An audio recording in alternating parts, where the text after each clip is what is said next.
Hello. Hi everyone, welcome to the semi-finals of Borneo ABP. First of all, I'd like to congratulate all of the teams for making it this far. On the opening document, we have IIUM, I'm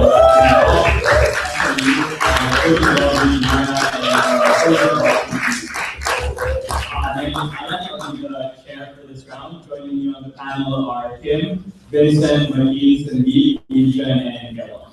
Just some stuff about house rules. Please keep your phones on silent, and if you are to exit the room, it's preferable that you take the exit all the way there to that, but it's preferable that you only exit in between speeches. So, having said that, I'd like to invite the Prime Minister to begin the debate. Here we go.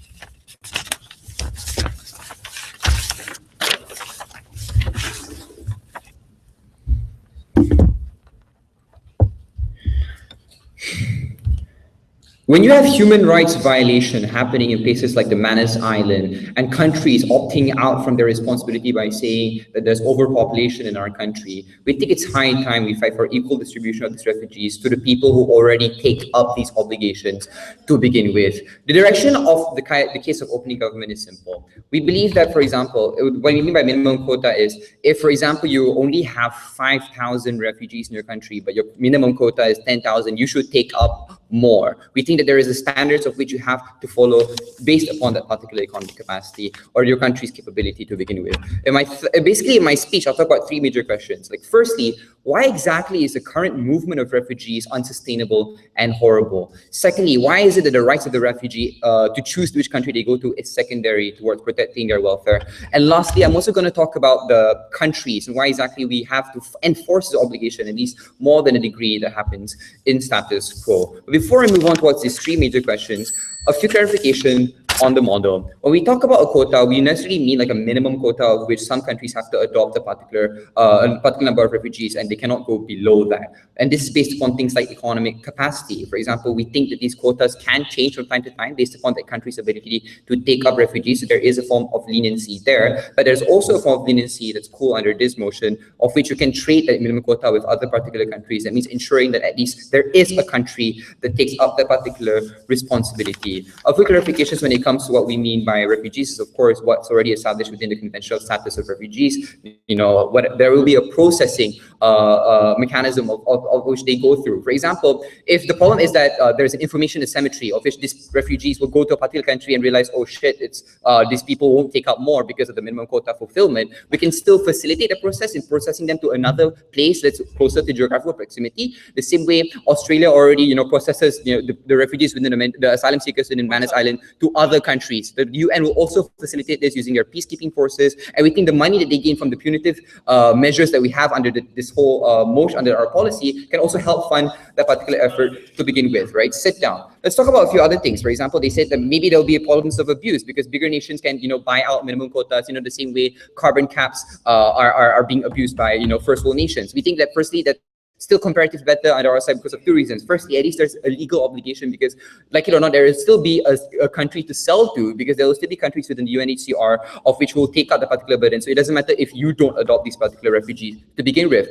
But on a second level, we think that principally, even if this is the case, we still need to punish them because right now in status quo, when Australia shoos refugees away, they don't pay any monetary punishments for it. But now at least when they haven't fulfilled the minimum quota, but they're still, you know, chasing these people away, they can have to pay a certain amount of funds in order to account for their inactions or in order to account for their negligences, right?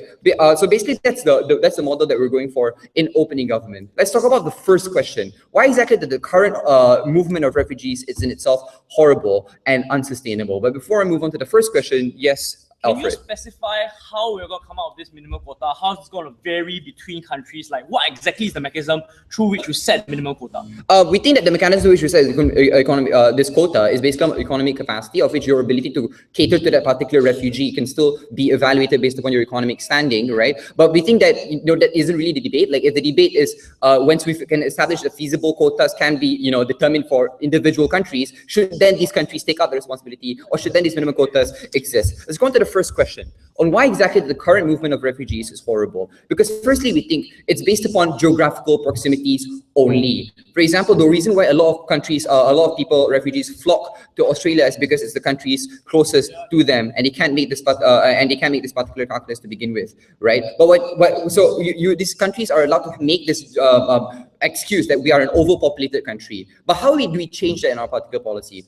First, that when you ensure a minimum quota, you ensure the equal distribution of these particular refugees. That means that even if these people are turning away, they have somewhere else to go to. And these countries can't just use the overpopulation excuse, because, you know, that's now determined by the UN, right? If you haven't passed that particular standards, then you're not really overpopulated, right? We think this also ensures that like, even if some form of information asymmetry excuse is created, at least this processing can lead somewhere. Because the current problem in status quo is that when people are processed inside Manus Island, they're stuck there forever, and there isn't any country within the UNHCR that meets a certain standards for them to go to, because these countries either don't develop facilities, or these countries don't have this particular or these countries are too far away, whatever. But when you have our policy of which you facilitate the movement of these people, then that's when you can control that particular idea, right? But on a second level, it's because it's too uncertain. Like, you can't really determine how many refugees go anywhere, right? Because if you only base it upon their own particular choices, then these individuals will sometimes flock towards one particular country, which we think is asymmetrical when it comes to obligation, because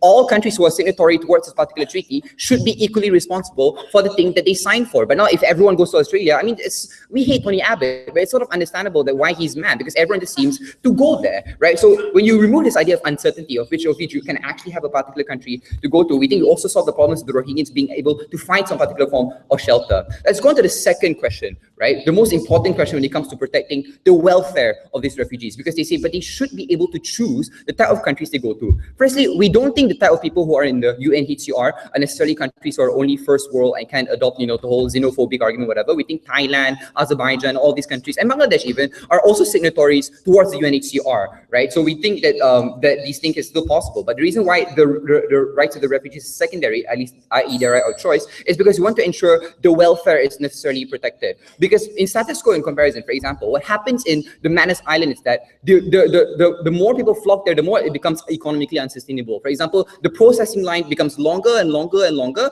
and no country can say that I can just transfer my responsibility to you because you're also a signatory towards a particular nation. So we protect the welfare of these particular individuals as opposed to their individual right to choice to begin with, right? We think when they escape this their particular war zones, a cultural similarity is not as important as protecting their welfare and the ability to have somewhere to live to begin with, right? Let's go to the last question, right? Why exactly are these countries, you know, should be obligated to it in general, right? Because firstly, we think the major problem with status quo is that sometimes, even though you're a signatory of the UNHCR, you don't develop any facilities for the refugees because you know that people never come here anyway, right? So these refugees don't actually have a choice because, you know, even though Bangladesh is a signatory, they never develop proper facilities. But once you have that particular minimum quota, these countries are going to be incentivized to develop facilities because now there is a legal obligation for me to take up certain refugees in some situations. So at least there is some form of facility of which they can cater to, right? But on a second level, we think it's because they're a signatory. It's more than a moral obligation. It's also a legal obligation for them to provide and improve these particular facilities, right?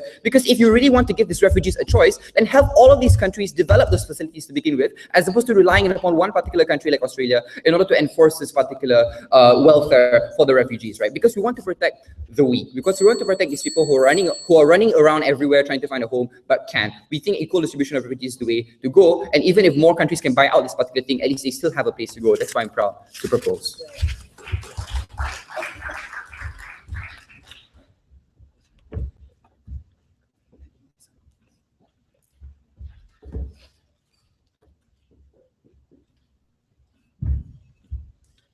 Thank you very much. We invite the leader of opposition. Yeah, here.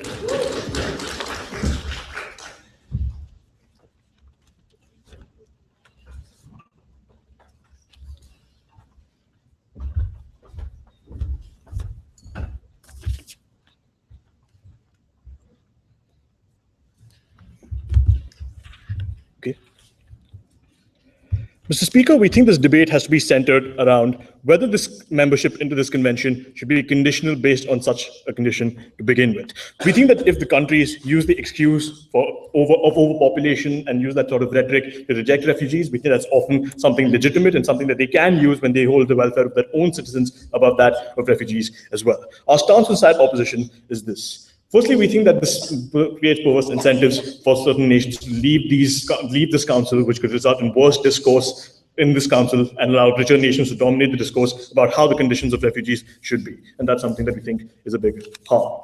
So firstly, let's deal with this one argument that was kind of standing out apart from what's going to be dealt with in my substantives. The idea that refugees can be moved and refugees can be sent to different nations based on finances that you can collect. Firstly, we think that this can be done within status quo as well. We think that refugees can be moved to different nations based on which countries can have the more financial capabilities to support these nations. But we think this minimum quota forces certain nations to put in finances when they may not be able to afford to in these scenarios as well. And we think that this is something that needs to be taken into account when we consider membership into this council as well. So firstly, let's talk about why membership shouldn't be contingent on this condition that members may not be able conditions that members may not be able to meet. Because firstly, I'm going to talk about why representation in this council is so important. Because we think that even if they can't take in refugees now inside these nations, we think there's a large potential for them to be able to take in refugees in the future and provide for them in the future as well. In this particular situation, we think it's extremely important for these nations to be a part of the discourse within these nations, within this council. We think that member nations like the BRICS nations today often refuse refugees on the basis that they may not be able to provide them the conditions that the standards that this council sets for them as well. Because more inclusion of refugees within their borders makes them less capable to handle their own citizens to a greater extent. We think this minimum quota is also harmful insofar as the council dictates what specific conditions the refugees should be living in.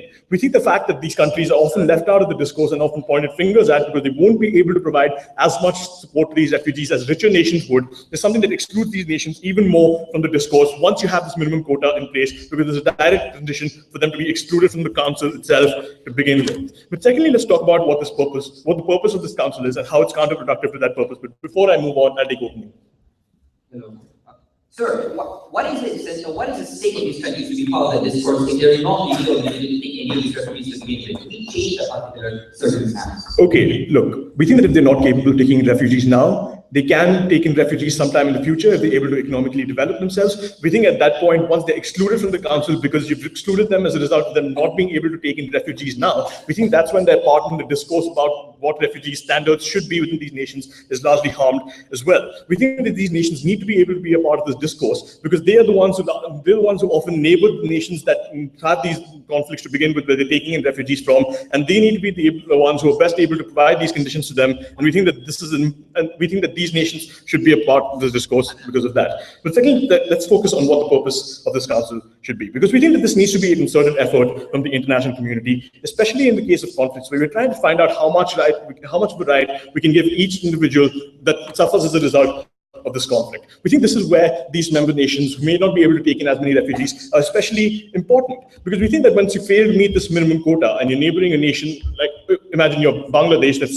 that's neighboring Myanmar and needs to take in people who are suffering in a conflict there, but can't really take them in because you need to care about the welfare of their citizens as well. We think that especially in this case, when you exclude them from the discussion as a result of removing them from this council based on this criteria, we think that's what makes it even more difficult to decide what kind of favors we can give to people within the borders of these nations as well. We think the fact that these individuals from these nations often move into the neighboring nations of their borders as well is part of the fact that refugees have to cross these boundaries as a result of moving across them on the foot or some method like that, which means that these are the only nations that they often go to begin with. Excluding them from the discourse firstly makes it difficult for us to judge how many refugees are really going through, and also makes it difficult for us to decide what minimum conditions can be provided within these nations to begin with. But we think this creates a greater incentive for nations to even leave this council to begin with and not be a part of it to begin with, because they don't feel like they should be meeting these minimum criteria that are set by the council, which might be counterproductive to their nations as well, and their capabilities to provide to their citizens to the same extent. Before I move on closer. Presumably, refugees always go to countries that are geographically easier for them to access. What if these countries are not signatories? Therefore, you're overburdening the ability for these countries to take that responsibility. Yeah, look, if these countries are not signatories, you're creating an even bigger incentive for countries who are signatories today to leave this council because they can't meet those conditions to begin with. We think that it's an even bigger harm on their side on a whole. But let's talk about why their presence in the council is so important. Because a lot of these nations can't accept refugees and give them those living conditions because they are limited by certain capabilities that they have as a result of their condition in the world as well. We think that often these may be nations that refugees originate from as well, who may be signatories to these scenarios as well. We think the fact that these nations, that the capabilities of these condition of these refugees is largely decided by bigger nations now, will result in them being further alienated from the discourse about what the condition of refugees ought to be. But let's talk about what the discourse in this council should be and what it should result in the end. Because we think that ultimately, when you decide what the condition of refugees needs to be, we think we need to take into account where they want to be as well, and what kind of country they want to live in as well. Because we think that once you set a standard of what kind of country can accept these refugees, we think that firstly alienates the ability of the refugees to be able to choose for themselves where they want to live as well, because we think that gives the ability of refugees to decide what's a meaningful life for them as well, and we think that that's something that's harmful. But moreover, we think that political discourse will largely now be focused on blaming certain nations for not being able to fulfill certain criteria on how refugees are. Because firstly, we think we begin to view refugees as burdens and begin to see this whole discussion as one that on how to spread this burden to the greatest extent. Because we think the discourse then becomes about how best to deal with these burdens and points on certain countries on not sharing that burden with them. We think this leads to a lot of finger pointing within this council as well, that blame certain nations for not being ones that are being human rights to the same extent and not really being part of an important part of the discussion of how the world really maintains stability and civil rights to begin with. We think that this is something that's important to ensure when we have more member nations who are an important part of these conflicts and an important part of how the refugees' conditions are decided. We think that that's something that these are nations that should be included in the council, and these are nations who will best provide data on how we can deal with these refugees and how we can best ensure their welfare. For all these reasons, we oppose. Here.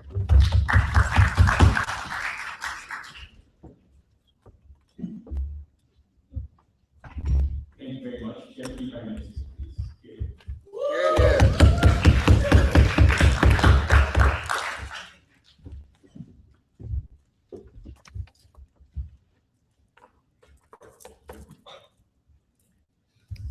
Test.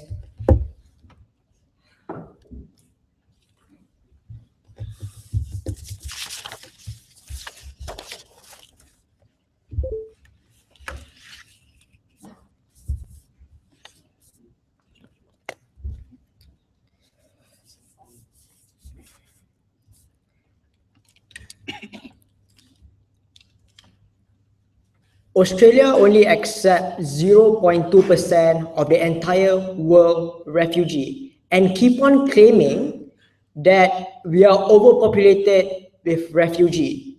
Under status quo, there's no legal obligation towards them because there's no minimum quota set on them. So they can always play with this rhetoric that we are overpopulated. There's no motivation under status quo for them to improve these facilities to cater to a number of refugees going to their nations.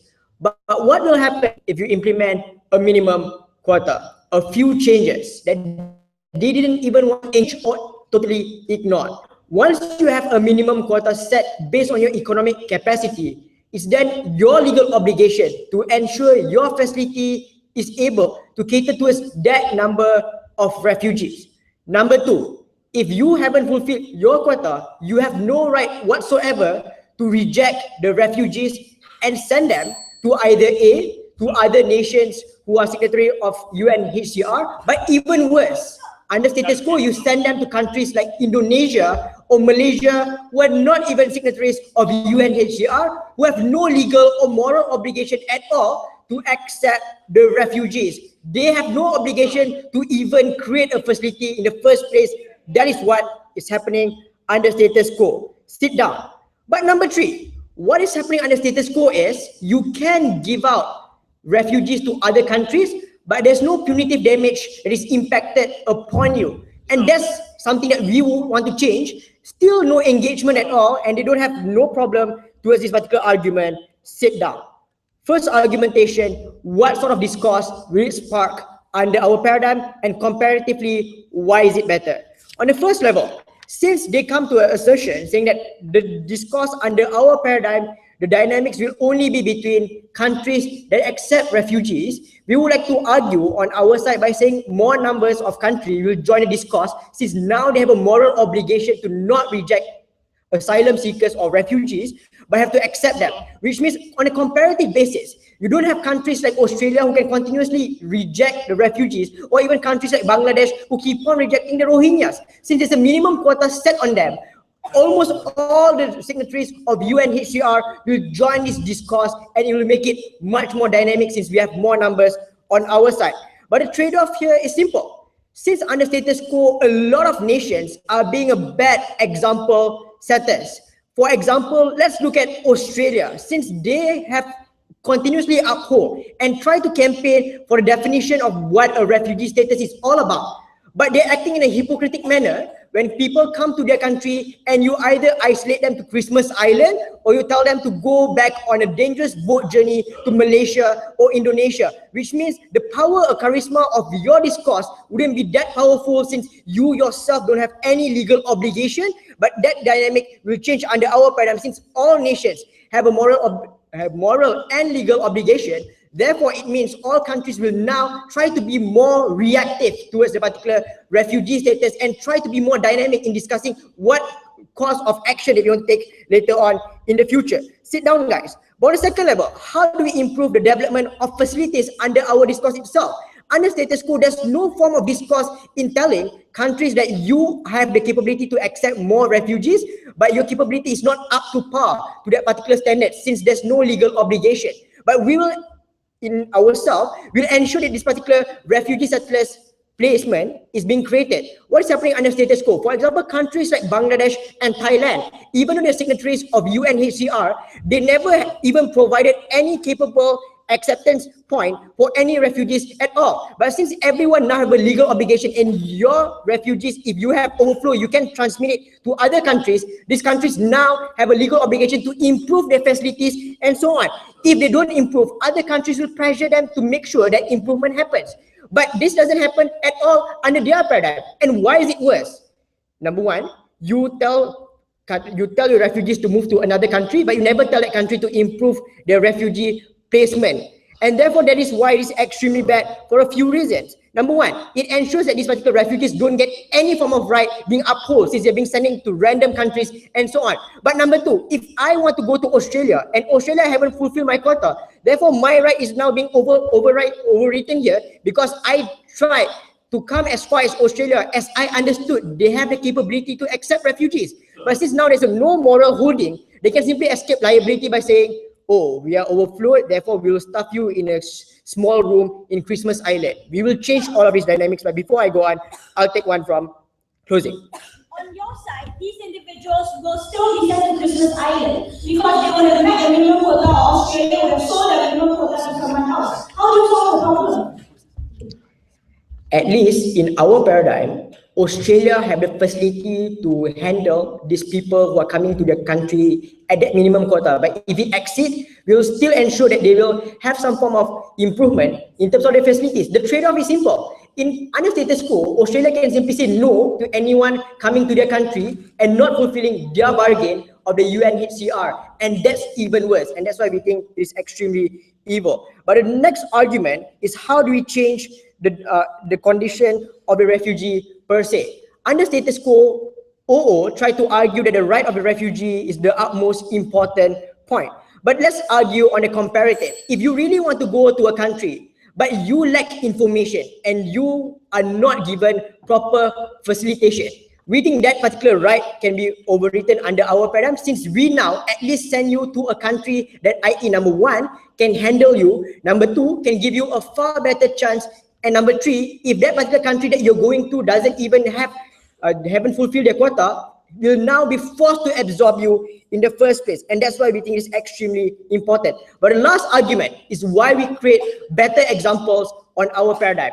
On the first level, we argue that since all countries have a legal obligation, therefore there will be an objective standard on how to handle refugees and what to do if the refugees come to your country. Since this objective standard is so hard to be written under status quo, since everyone is being so subjective by saying that we can simply reject any refugees that come to our country, the objective statement on when do you accept refugees or when do you send them back, it is extremely difficult. We make everything objective, since countries cannot simply play by their own rhetoric, but they now have to adhere to an international standard. What do we create on our side? The most important thing that we create on our side is, number one, international standards. But number two, we ensure that the rights of the refugee is being upheld, especially since if they come to a country that doesn't fulfill the quota, the country must absorb them and do not send them back on a dangerous journey. But thirdly, if that country has already fulfilled quota, it's now the responsible of the UNHCR to facilitate their move to a country that has yet to fulfill the quota. For all those reasons, I beg to propose.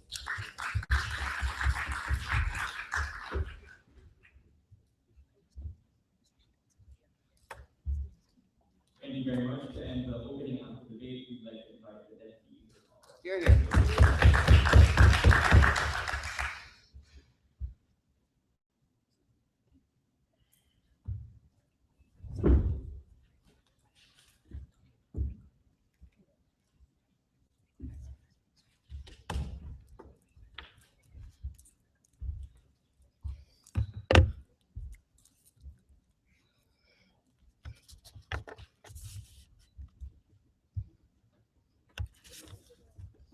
This.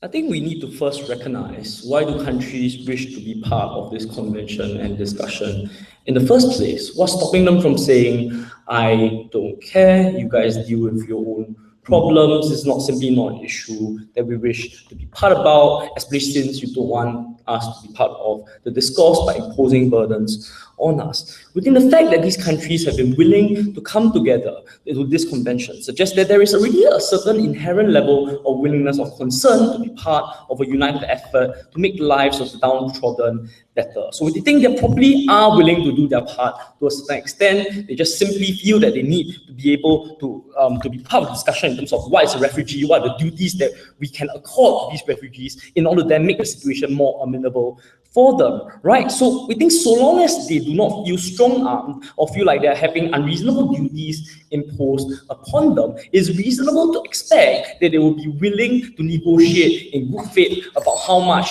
burden they should take up. We find it incredulous to suggest that these countries absolutely do not care, and yet somehow they feel a need to waste their time entering this convention just so that they can be castigated, right? Sit down.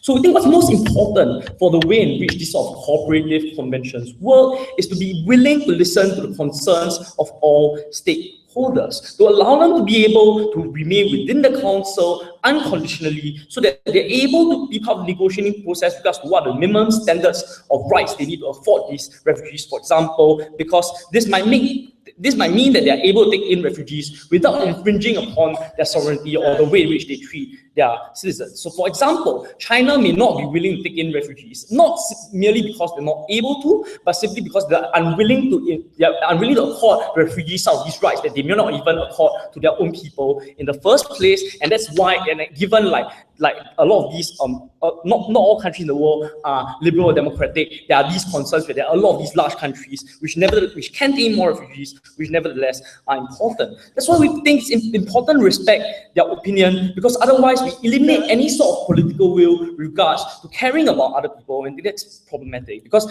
in a situation where being in the council simply brings you cost and absolutely no benefit, I don't understand why any country would want to remain within the convention at all. But before I move on, maybe Amsha will clarify what is the case.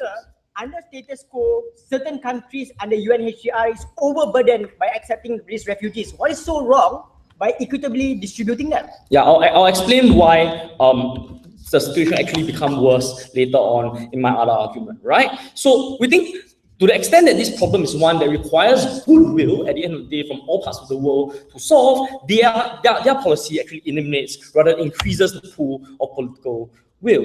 But more importantly, we think the status quo is incentive for large economic, like certain countries to address the problem through international diplomacy. I give the example of Turkey, for example, where there are lots of refugees flooding in, and we agree they do take on a disproportionate burden, but they then have an overwhelming incentive to consider how to be a regional leader within the situation, to deal with the situation in Syria, for example, to be regional power in negotiations, to solve world problems and to stem the flood of refugees into their countries, instead of simply considering them as something they can just put aside because someone else is going to pay for them